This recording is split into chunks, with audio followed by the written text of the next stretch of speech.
saya Yuda Pramudia. Nama saya Elisa Budi Santoso. Nama saya Riasi Nazari Ahmad Putri. Nama saya Desnur Faidah Ramdhani. Nama saya Diana Damayati. Nama saya Muhammad Arfan Maulana. Kami dari kelompok 7. Assalamualaikum warahmatullahi wabarakatuh. Di sini kami akan membahas teori pemikiran ekonomi yang dikemukakan oleh tokoh-tokoh macam ekonomi Cambridge. William Stanley Jevons merupakan ahli ekonomi dan pemikir asal Inggris. Bukunya yang berjudul The Theory of Political Economy yang diterbitkan pada tahun 1871 merupakan awal dari metode matematika dalam ekonomi. Buku tersebut memuat kasus bahwa ekonomi sebagai ilmu pengetahuan yang berfokus pada kuantitas itu memerlukan matematika. Jevons memulai karyanya dengan membicarakan faktor yang menentukan nilai atau harga melalui konsep kalkulus. Menurutnya, yang menentukan harga atau nilai adalah utilitas, bukan tenaga kerja atau biaya. Jevons juga mengembangkan teori perilaku konsumen. Dia mengatakan bahwa individu akan cenderung membeli dan menggunakan beragam barang dan jasa sehingga utilitas marginalnya adalah sama untuk masing-masing produk. Beberapa kontribusi Jevons untuk ekonomi yang menjadi doktrin paling utamanya adalah 1. Jevons menentang model klasik ortodoks yang mengatakan bahwa biaya menentukan nilai. Dia sampai pada kesimpulan yang sama dengan Menger, namun dengan cara yang berbeda, yaitu pemikiran dan penelitian berkali-kali membuat saya menemukan sesuatu yang baru, yakni nilai tergantung sepenuhnya kepada utilitas. Jevons 1965. 2. Doktrin Richardian bahwa nilai ditentukan oleh tenaga kerja, oleh biaya produksi, tidak bisa diterima. Jevons mencatat bahwa pengeluaran tenaga kerja atau kapital tidak berpengaruh pada nilai suatu barang. Yang kedua adalah Alfred Marshall, lahir pada tahun 1842. Dia dianggap sebagai pelopor atau pendiri Majhabis Cambridge atau Cambridge School of Economics di Inggris.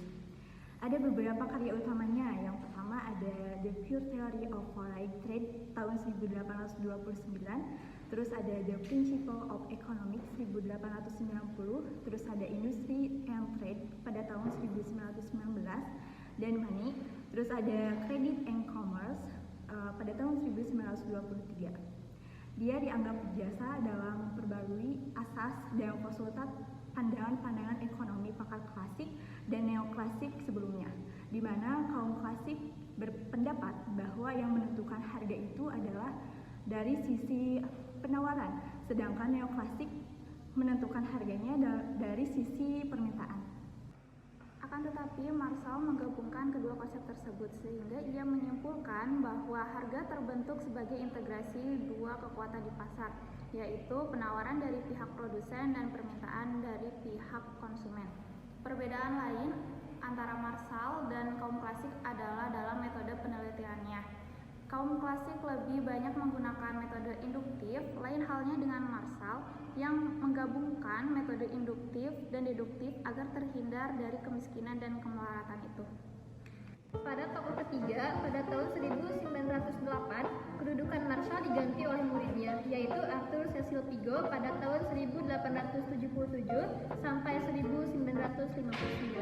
Karya-karyanya antara lain Principles and Methods of Industrial Peace pada tahun 1905, Wealth and Welfare pada tahun 1912, The Theory of Unemployment pada tahun 1933, dan Employment and Equilibrium tahun 1941. Pigot adalah orang pertama yang mengemukakan konsep field balance effects atau dampak Pigot atau Pigot's effect. Pigot effect adalah suatu stimulasi kesempatan kerja yang disebabkan oleh meningkatnya nilai real dari kekayaan likuid sebagai konsekuensi dan turunnya harga-harga. Nah, pandangan ini itu merupakan salah satu dasar mengapa kaum klasik dan neoklasik percaya bahwa keseimbangan kesempatan kerja penuh atau disebutnya full employment equilibrium dapat dicapai sebagai hasil penurunan dalam tingkat upah.